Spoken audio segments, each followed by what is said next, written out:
O Banco Central, ele está prestes a decidir o futuro do seu dinheiro na super quarta, que acontece daqui 2 dias. Mas o mercado já percebeu um grave descompasso.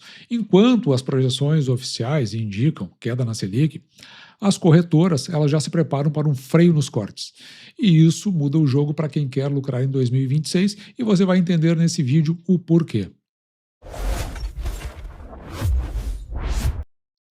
E nós vamos começar aqui por essa reportagem que saiu na Money Times, assinada por Juliana Caveiro, e é do dia 14 de junho de 2026, portanto, é do dia de ontem, e traz no seu título, Semana Decisiva. Super quarta. Aqui ele está falando de super quarta porque no mesmo dia são decididos os juros do Banco Central, aqui através do Copom, e nos Estados Unidos, o Banco Central dos Estados Unidos, o Federal Reserve, o Fed. Então, nessa super quarta, juros e prévia do PIB. Confira a agenda de economia, que é sobre isso que vai falar a reportagem. E nós vamos tentar traduzir o conteúdo dessa reportagem numa linguagem mais simples para a gente entender todo o raciocínio por trás. Como eu disse, tem essa decisão simultânea, né? Então, o nosso Banco Central, através do Copom, o Comitê de Políticas Monetárias, e os Estados Unidos, através do Banco Central deles, o Federal Reserve, eles vão definir as suas taxas básicas de juros no mesmo dia.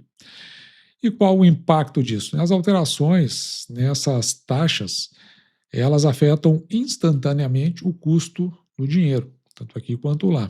Consequentemente, dentro de um contexto onde possa favorecer a migração de capital, a nossa bolsa pode ter muito a perder por conta de entender que o mercado americano, num determinado momento, está fazendo uma oferta mais convidativa. E com isso, né, essas decisões elas levam a uma alteração de rentabilidades de investimentos, de financiamentos e de empréstimos. Também tem a questão da prévia do PIB, que é a métrica que representa a soma de todas as riquezas geradas no país.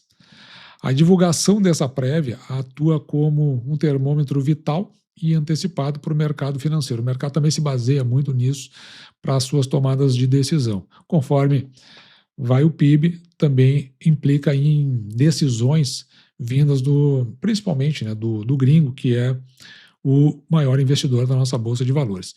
E ela funciona como um spoiler dos dados oficiais, revelando se a economia brasileira está em ciclo de expansão ou retração.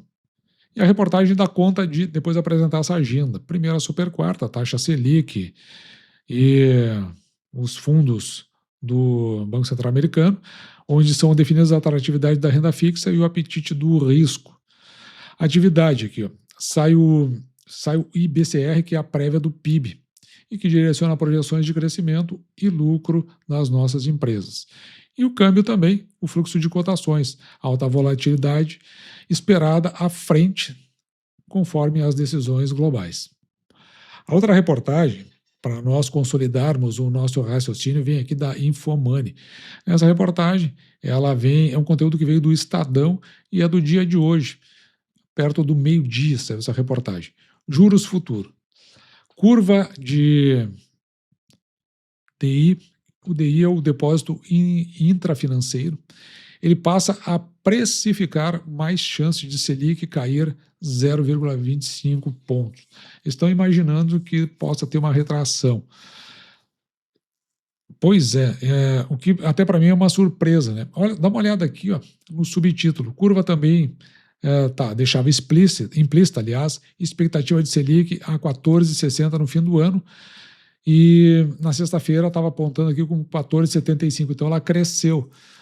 Será que o Banco Central ele faria isso diante de uma possibilidade, ou o que vem acontecendo, que é o aumento da inflação? E é interessante porque logo cedo da manhã sai o relatório Focus, o boletim Focus.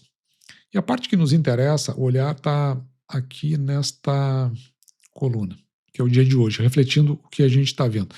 O que se está imaginando, como é que o mercado está precificando? Ou seja, como eu disse, né, eu sempre digo, é uma lanterna no escuro levando por um caminho, o boletim Focus. Ele não é algo que vai nos dizer o que vai acontecer, mas para onde nós estamos indo.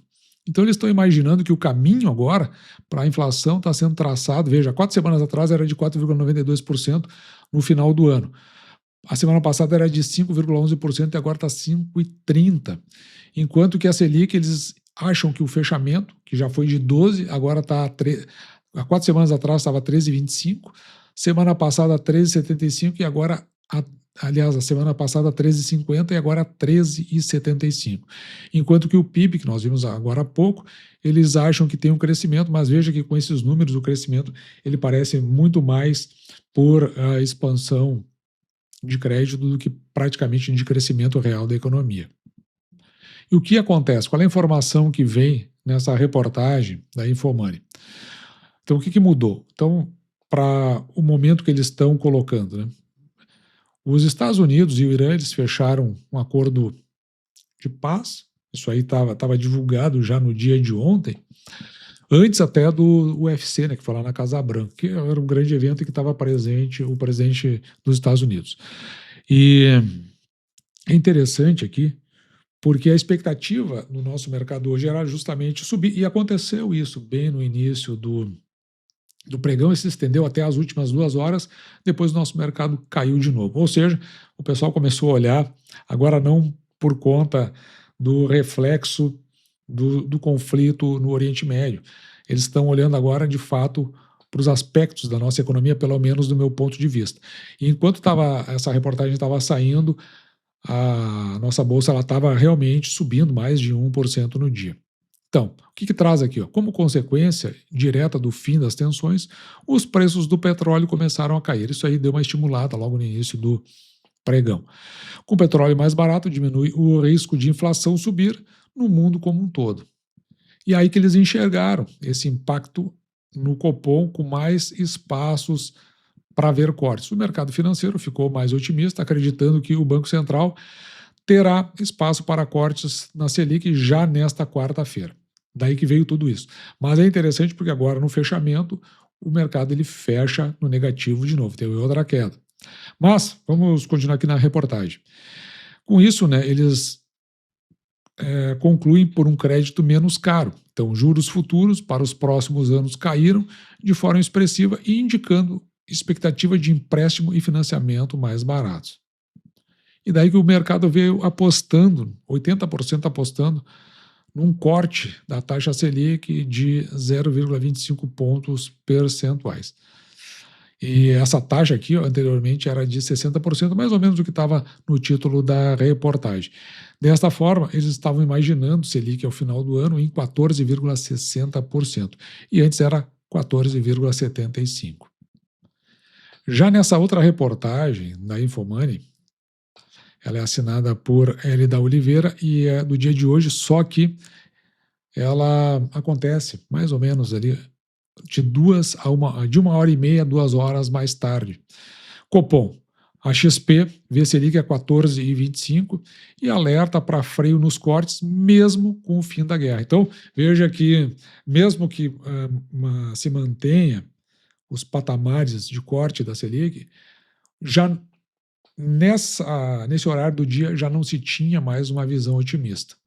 É interessante que eles entendem, com a leitura da XP, que o Banco Central pode sinalizar pausa de juros nesta semana, ou seja, manter a taxa de juros no patamar que ela está. E eles estão olhando justamente, por essa reportagem, como um Banco Central mais cauteloso. E olha o que a XP está imaginando, um tom mais duro do Banco Central. Ela acredita em um corte da Selic para 14,25% nesta semana, ou seja, ainda aposta numa redução. E apesar do alívio com o fim da guerra e petróleo mais barato, o Banco Central deve adotar um tom mais duro. O tom mais duro é esse hawkish aqui. A previsão é que o Banco Central avise sobre uma possível pausa nos cortes futuros devido à preocupação com a inflação. Então, mas aí tem a gente viu ali que a inflação está aumentando. Se ele fizer esse corte de 0,25%, eu imagino que nós vamos acabar vendo nos próximos meses uma elevação do índice inflacionário. E quais as pressões internas apontadas? Então, o dólar alto, que R$ 5,10, ele encarece produtos e a inflação principal, o núcleo, está em 5,5, quase o dobro da meta, que é de 3%. E está bem fora do teto da meta, inclusive. Demanda acelerada. O forte crescimento do PIB, 4,2%, impulsionado por estímulos do governo, aumenta a procura por produtos, pressionando os preços. E os choques externos?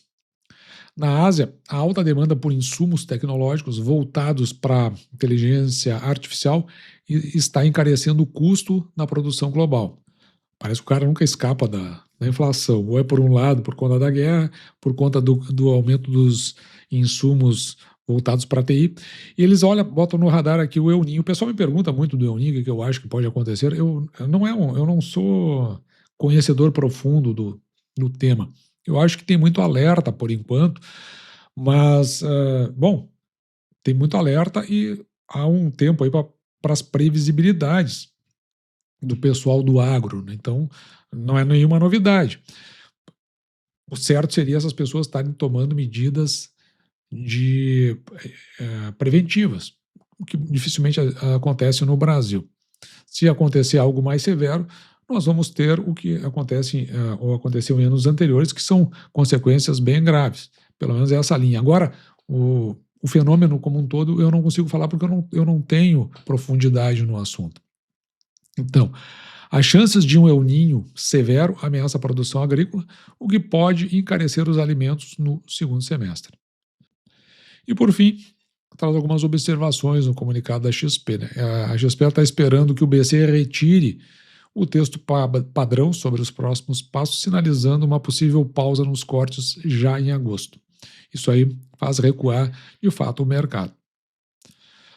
Apesar da dureza, o BC não deve cravar o fim dos cortes. Cortes maiores em 2027 dependerão de reformas nas contas públicas do governo. Compasso de espera justamente por conta do pleito eleitoral. E quando nós olhamos para o Boletim Focus, a gente precisa entender aqui, por que a projeção oficial do fim de 2026 ela difere tanto da realidade das corretoras, que é o que a gente tenta entender.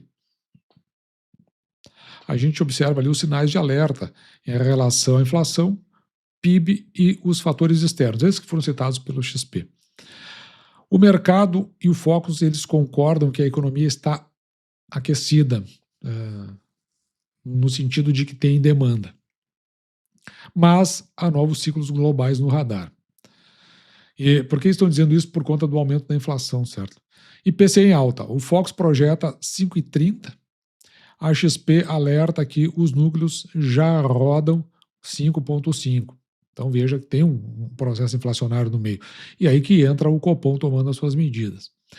Eles entendem aqui um PIB aquecido, né? Então o Focus revisou para 1,96, justificado pelo salto de 4,22% né, de crescimento no primeiro trimestre.